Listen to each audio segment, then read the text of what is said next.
Well, hello once again. I'm Judy Sleed, and I have Susan as my guest today. Susan Pashman, how are you? Wonderful. Thanks you, and I'm glad to be on this show with you. And I'm so happy that you came and tell me and everybody else about this project. It looks fantastic. I hope it looks fantastic. It was a wonderful thing to be involved with. You may recall that for 18 years I ran a program in Sag Harbor that was an adult education program in the summer. It was called Summerfest, and the whole idea was that I thought there were a lot of people coming out for the summer who wanted to do something more than just loaf around on the beach and eat hot dogs and chase celebrities. Yeah. And I put together, I put together 35 courses, all kinds of athletic things and crafts and so forth. And I ran it for 18 years. Wow. And then I was writing a master's essay, and the school in Sag Harbor where I was running it started getting very fussy about what they wanted. And my husband said, "Do you really need this trouble?" And I said no, and I stopped running it. And people were calling constantly, "Whatever happened to Summerfest?" So for those people, I want to say, Summerfest is back. Summerfest is back, but it's back in a slightly different form with a little twist. Because A little twist? A little twist. Instead of running Summerfest at the high school in Sag Harbor, I'm running it this summer at the Center for Jewish Life in Sag Harbor. It is a branch of the Chabad, and the reason I'm doing it is that they are located in a beautiful spot and in a beautiful space. In Sag Harbor. In Sag Harbor. It's across the street from the Sag Harbor Post Office. You wouldn't notice it very much from the outside, but inside it is a big, bright space that looks out on the water, it looks out on the bridge in Sag Harbor, and it's just gorgeous. What street is it? It's Water Street. It's on 36 Water Street. Water Street. And I went into that space and I said, gee, you know, people from the outside would never know you're here. I would like to get people to know that this wonderful place is here. And I thought, what can I do to do that? Well, the one thing I was good at doing for many years was an adult education program. And so I asked the rabbi there, Beryl Lerman, if he would like me to put together a summer program of adult education courses. Now, when I say adult education, 12 and up, that's our adults. Okay, well, before you go any further, but this is a non-profit thing, so Yes. it doesn't cost anything. No, the courses cost money because the teachers have to be paid. Oh. Okay, and hopefully there'll be a little left over to make a contribution to the Center for Jewish Life because they do So need people something. who are I'm not being paid. People who are going to sign up for the course, Yes. they have to pay for the course? Yes, and each of the courses cost different amounts depending on what the teachers need to be paid. So people who are is it interested like a in- sliding scale, would you say? No, I think you call a sliding scale something where you pay according to your ability to pay. Yes, and this is not. No, each course has a fee for it. The same as, you know, if you took a yoga class or if you took a music lesson or an art class. So when will this start? The first class is actually on a Sunday. It's taught by the rabbi, and that will be on July 7th. So there's really just about a month for people to sign up. And And you put all this together. yes. To Well, me, this is that what it's a lot of work. It was, but I think it's for a worthy cause. And would you like to know about some of the classes? Oh, absolutely, Okay. yes. Well, there's a tremendous range of things here. There always was in the Summerfest program, we were a bit more restricted this summer because they had to be courses that involved a little bit of Jewish law or tradition. And so we have a class in ceramics, which is going to be held at the Watermill Clay Center. And the teacher is one of their ceramicists, Lynn Leff, and she's going to run the class for making objects that people can use on a holiday table. Not necessarily a Jewish holiday table, wine goblets, platters, candlesticks. Okay, but if you want to make a Seder plate, you can do that. Yeah, that's so interesting. Okay, now we also have a flower arranging class. And you might ask, well, so what's so Jewish about that? Well, we're having the flower arranging class on Friday mornings. So people will come, the Sag Harbor florist will be bringing flowers and other materials, vases, and the stuff you put in the bottom, I don't remember what you call it, and help people design flower arrangements each Friday morning to take home for your weekend table. And Jewish people will put it on their Sabbath table. Other people will have a flower arrangement for the weekend. Well, can I ask you what you would call a Jewish flower? No, it's not going to be a Jewish flower. Oh, I thought there was like something that you associate. if we had papyrus here, I guess we could do that. No, it's just that it'll be for the Shabbat table or for any holiday, any weekend table you want. Similarly, we have a jewelry making class. Oh, I would be interested in that. I will tell you that Rachel Kalina, who is teaching that, is a jewelry maker. Her work is showcased all over Long Island, but she is also an anthropologist. And I was looking for her because I wanted somebody who could teach authentic Near Eastern Mesopotamian jewelry styles. Wow. And that is what she's going to focus on in the jewelry making class. So there's the little tie to the ancient Jewish tradition. For me, it brings to mind Cleopatra. Well, it could. But you know, in the Jewish museums in Israel, there are also examples of ancient jewelry that are, I'm sure, very similar. Esther, and like she's Queen using Esther. Queen Esther, yes. And plenty of other women adorned themselves with beautiful jewelry. So Rachel brings together anthropology and jewelry making. That's so interesting. And she will have some patterns that are authentic, and she will teach people how to do that. Some of our other classes are a little bit more obviously Jewish toned because the rabbi is going to be teaching how to read Hebrew for people who really just need to learn the alphabet and sounding it out. And hopefully, by the end of the summer, when the Jewish holidays come along, maybe they can actually read some of the prayers. He's also teaching Kabbalah, which is a very mysterious lore that only the initiated understand. It's a form of Jewish mysticism. And he's also going to be teaching a course called Judaism 101. Oh, well. Everything you wanted to know and were too embarrassed to ask.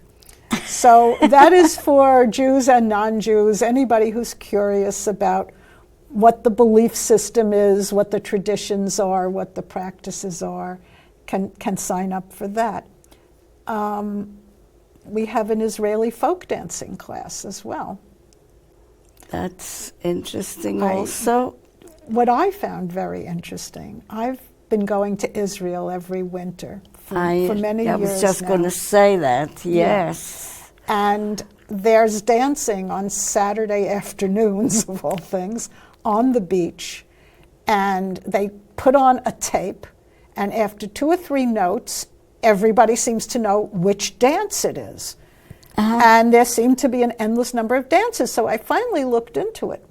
And it turns out that Israeli folk dancing is a growing field, that people make up new dances and then audition them before this committee, Rokdim, Israeli dancing, and they put it in their list. And now there are 70 different Israeli folk dances that are official folk dances. We won't be learning all 70 of them, but Jill Cohen is going to be teaching some of them this summer in the program. Very interesting. Yeah. Very, very. So, And this is going to run all summer? all summer. Well, we'll start just really after 4th of July. Okay, And how are you going to advertise it? Okay, well, one thing I'm doing is I'm appearing on your show. We We also have these posters. People should look for them. They're wherever posters are allowed. We have a little catalog that also has this same logo on it, and pretty soon the catalogs will be around. But the best way to find out about it is to go to the website, Sag Harbor Summerfest, all one word, sagharborsummerfest.com. And what they'll find there is the whole catalog. We have 13 different courses this summer. And after they go through that, there's a place to register online with a credit card. And that's as simple as it is. You'll be notified where the class meets. Most of the classes are meeting at 36 Water Street in Sag Harbor, right in the center of the village. And they're all the others going to be also in Sag Harbor. The ceramics class will be in Watermill at the Clay Arts Studio, because they have the kiln and they have all the materials there. What else is not quite meeting there? Well, the stargazing class It's on the beach. will go out to the beach, but they will start by meeting at 36 Water Street. And I'm particularly looking forward to this stargazing class because it's going to be a very interesting composite. The fellow who's teaching it is an astronomer and works at the Custer Institute on the North Fork. And there is going to be one session where he will also be talking to Rabbi Lerman. When I first tried to convince Rabbi Lerman at the Center for Jewish Life, when I first tried to convince him that we should have a stargazing class, he said, well, what has that got to do with Judaism? So I said, well, you know, in ancient times, the Jews would look at the stars to know when the Sabbath starts, and then they'd look again to see when the Sabbath was over. I was trying to spin a yarn because I know this is a very interesting thing to do in the summer, to look at the summer sky. And he said, well, I don't know. Are you going to talk about the zodiac? And I said, oh, no, that's all superstition. That's not science. Oh, This is a really? real science class. We would never talk about the zodiac. Besides, all the signs of the zodiac are named after pagan gods and pagan goddesses. No. And he said to me, oh, no, I want you to talk about the zodiac because the Kabbalah, the Jewish book of mysteries, has a very interesting interpretation of the zodiac. My gosh. Who knew? Whoever takes these courses, Well, they're they're going going to to learn so much more. They're going to learn, in stargazing class, people will learn how to use a telescope. They will learn how to find things in the night sky. They will also learn a bit of modern physics about what we now know about distant stars. And as things get too modern, they will also learn the Kabbalistic interpretation of the zodiac. So that's going to be a really A few years jam-packed back, class. I had a young man, Timo Stein, who's a cosmologist, and he was talking about the universe and how the stars are born. There are baby stars. Yes. I was Well, fascinated I'm sure, by it. I'm yes. sure that this class will cover that as well. I should Yes. also I'd really love to mention, too, that a very special class that will meet on Friday mornings is the Joy of Movement. Oh, Because yes. it is being taught by Diane Dassa, who now lives in East Hampton, but who used to dance with the Joffrey Ballet. She is a professional dancer, the highest. And since leaving the Joffrey, she has choreographed and taught movement at a number of religious institutions because she understands the spiritual aspects of human movement. And I scheduled her class for Friday mornings because I see it as a way to kind of prepare for a Sabbath, because she does a lot with breathing and with moving the body into a calm and meditative place. So that's another part of the program this summer. Yeah, it looks like you have put in a lot of thought and trying to find, exciting summer classes that also could put in a little touch of Jewish culture. It was Jewish a challenge. culture. And How about that one? yeah, Yiddish. Yiddish. Oh, Who's going to study Yiddish, you ask? do you speak Yiddish? I should. My grandfather was the managing editor of the Jewish Daily Forward, which was a Yiddish language newspaper. And he Yeah. was the station manager of WEVD, which was a Yiddish language radio station. But I Wow. don't speak Yiddish. Yeah, I know a don't little speak bit. Yiddish either. I know a little bit. This is going to be 4 sessions, and And the teacher... bake a challah. Bake a challah. Well, the rabbi's wife said that she knows many different ways to braid a challah, with 3 strands, 4 braid. strands, 5 strands, 6 strands, circular challahs, and different ingredients to use. And so she's going to teach people all these different forms for making a challah. And that will happen on Thursdays, so you can take the challah home and bake it in your own oven after you've braided it. Well, as you know, Goldie, who's Yes. she bakes the most delicious challah. Yes, And, that's that's the East Hampton Chabad. This Yes. is also a Chabad challah maker. We'll learn the secrets of And Chabad like challahs. I always wonder what's the ingredient is, because it tastes so different and delicious than what you could buy in the stores. What you could buy in the stores has gotten worse as time's gone on. When I was a kid, I could go down to the local bakery and get a fresh baked challah, and it was delicious. And my husband, who bakes challah, tells me that the secret is saffron, Saffron. which is what makes it very yellow Uh-huh. and what gives it that wonderful sweet flavor. Is that right? Well, we'll find out when we take the Bake a Challah class, I guess. I should also mention we have another class here I haven't talked to you about, and that is harmonica. Oh. How are we going to make a harmonica class a little bit Jewish? Jewish. Well, I'm wondering what has. I'm thinking of the Fiddler on the Roof. Yeah, that was a fiddle. Jim But- Turner, who is kind of the Sag Harbor troubadour and who is known all throughout the area here for his Yes. singing, he plays the harmonica in addition to the guitar.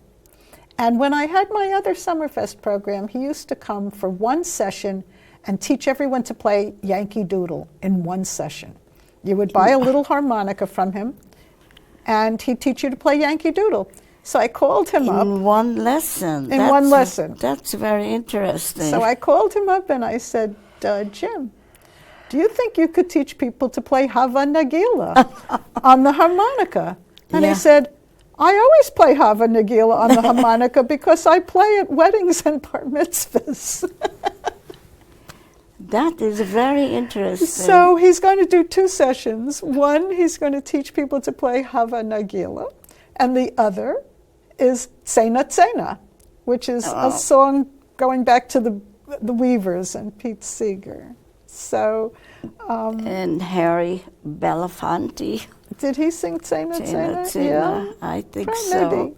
Maybe it was Yeah. all that same period Yes. in the 60s. Yeah.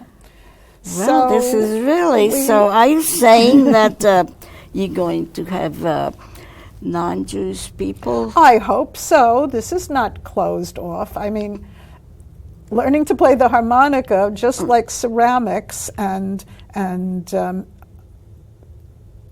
flower arranging and jewelry making. So in these other are open words- to everyone. In other words, you don't have to be Jewish to To learn. take a Summerfest class. Yes. Right. That should be a logo. You don't have to be Jewish. I think the Summerfest logo is enough. Enough people from the previous years when I ran this program have been in Yeah. touch with me. I see it's back. How do I sign up? One class I left out is the one I'm teaching, which is Memoir, how to write your memoir. Yes, Wow. well, there are specific, I won't say rules, guidelines for writing an interesting memoir. And I think a lot of people are interested in just putting down stories for their children, for their grandchildren. How was a holiday celebrated when you were a child? What was your family like when you were a child? And so we're going to work on doing that. See that? When I said to you, you should also mention that you are an author. Well, You said you want this to be about this. well, this but- is where the two come together for me. Yeah, Yes. it does. People Well, should know that you have written in several fact- books because you're going to be teaching one of these classes. Well, and there's an even tighter connection than that. I used to teach memoir writing in the old Summerfest program. Did you? But there's another connection because, as we have discussed, I have a new book coming out at the end of the summer, and part of it is small little glimpses of memoir. The book is about keeping the Sabbath. And I grew up in an absolutely rabid atheist home.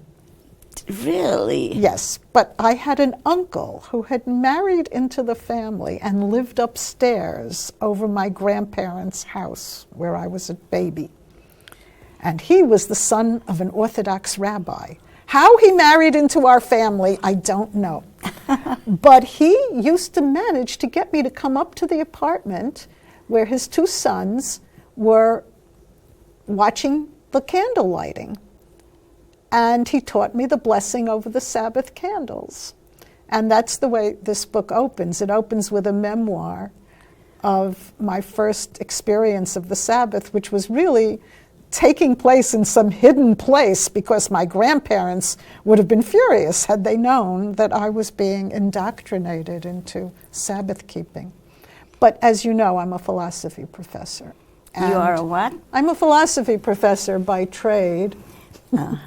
And this new book is about, it's actually a philosophical argument for keeping the Sabbath, why it is morally beneficial to keep the Sabbath, and how I feel everybody, Jews and non-Jews, should set aside a day each week for some spiritual connecting.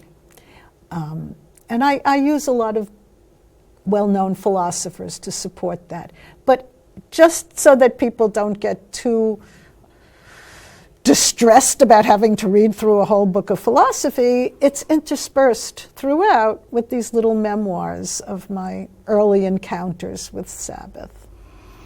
I like the way you write Thank you. and the way you think. I can't help it. That's just the way I think. Yes.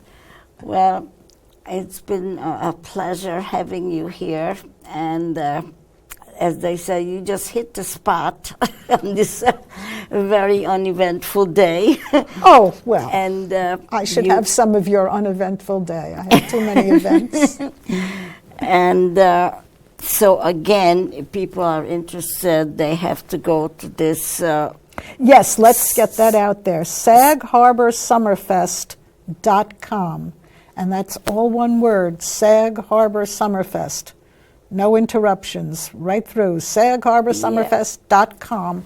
And you can read a description of each of the classes. You'll find out what time and day they meet, and who's teaching them, and where they'll meet. And then there's a place to register. And I hope people consider taking more than one and making a summer of it. Of course, one of each. Whatever, One of yes. each. Thank you. So you will know that you're not going to get bored during the summer. Judy, Yes. I don't ever get bored. I don't know what it means to get bored. And it seems to me it's kind of a sin to be bored.